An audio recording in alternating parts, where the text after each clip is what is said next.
నమస్తే, నేను Yashoda. Welcome to Pallavi TV. ప్రస్తుత పరిస్థితుల్లో ఒక సినిమా తీయాలంటే వందల కోట్లు ఖర్చు చేయాల్సిందే. స్మాల్ బడ్జెట్ సినిమాలు 10 నుంచి 20 కోట్లతో పూర్తవుతుండగా పాన్ ఇండియా సినిమాలు రేంజ్ వేరేలాగా ఉంది. కనీసం 200 కోట్లైనా ఖర్చు పెట్టండి పాన్ ఇండియా ప్రాజెక్ట్ బయటకు రావట్లేదు. అలాంటిది 33,000తో ఒక బాలీవుడ్ డైరెక్టర్ సినిమా తీశాడు. షార్ట్ ఫిల్మ్లు, డాక్యుమెంటరీలు తీసే డైరెక్టర్ అనుకునేరు. కానే కాదు. 2018లో తుంబాడు లాంటి మిస్టరీ థ్రిల్లర్ ని తీసిన బాలీవుడ్ సక్సెస్ఫుల్ డైరెక్టర్ రాహి అనిల్ బార్వి ఈసారి మరో ప్రయోగం చేశాడు. కేవలం 33,000తో సినిమా తీసి చూపించాడు.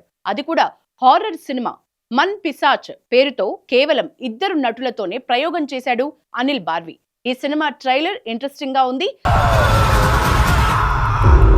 అది చూసి బాలీవుడ్ షాక్ అవుతోంది. ఈ మూవీ మేకింగ్ ఎలా జరిగిందో చెప్తూ అనిల్ ఇన్స్టాగ్రామ్ లో ఒక పోస్ట్ చేశారు. ఈ సినిమా కోసం భారీ సెట్స్ వేయలేదు, ఏఐ సాయంతో సినిమాను పూర్తి చేశాడు అనిల్. మన్ పిశాచ్ స్క్రిప్ట్ కేవలం 60 పేజీలు మాత్రమే.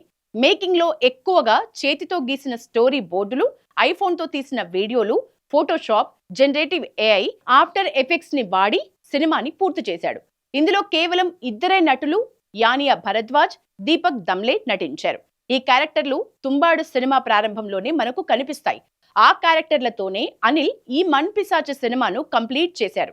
పురావస్తు శాఖకు చెందిన ఆఫీసర్ సదాశివరావు హడంగావ్ అనే ఊరికి వెళ్లాడు. కొండలో నుంచి బయటపడిన పెద్ద గుమ్మటం రహస్యం తెలుసుకునేందుకు రంగంలోకి దిగుతాడు. ఊళ్ళో నివసిస్తున్న సావిత్రి యువ వితంతువు ఇంట్లో ఆశ్రయం పొందుతాడు. చీకటి పడగానే విచిత్రమైన సంఘటనలు చోటు చేసుకునే హడంగావ్లో అతనికి ఎదురైన వింత అనుభవాలే ఈ మన్ పిశాచ్ స్టోరీ. ఈ సినిమా మొత్తం ఖర్చు 33,000 మాత్రమే అని, నష్టాల్లో మునిగిపోయిన ఓ ఫిల్మ్ మేకర్ ఒంటరిగా సినిమా తీయగలడా లేదా అనే ప్రశ్నకు సమాధానంగా తాను ఈ ప్రయోగం చేసినట్లు అనిల్ చెప్తున్నారు. ఈ ప్రాజెక్ట్ ని 4 నెలల్లోనే అనిల్ కంప్లీట్ చేశాడు. ఇందుకోసం లేటెస్ట్ ఏఐ టూల్స్ ని వాడాడు. భారీ డైలాగ్స్, యాక్షన్ కన్నా విజువల్స్, నిశ్శబ్దానికి ఎక్కువ ప్రాధాన్యం ఇచ్చినట్లు మన్ పిశాచ్ ట్రైలర్ ని చూస్తే అర్థమవుతోంది. స్క్రిప్ట్ పూర్తయిన తర్వాత ప్రతి షాట్ ని పేపర్ పై రఫ్ స్కెచ్ వేశాడు అనిల్. దాన్ని ఏఐ విజువల్ టీమ్ కి అందించి తన విజనరీని వివరించాడు. దీంతో సమయం, డబ్బు రెండూ ఆదా అయ్యాయని అనిల్ చెప్పుకొచ్చారు. మన్ పిశాచ్ మార్చి 18న యూట్యూబ్లోనే రిలీజ్ కానుంది. ఈ మూవీ రన్ టైం కేవలం 80 నిమిషాలు మాత్రమే.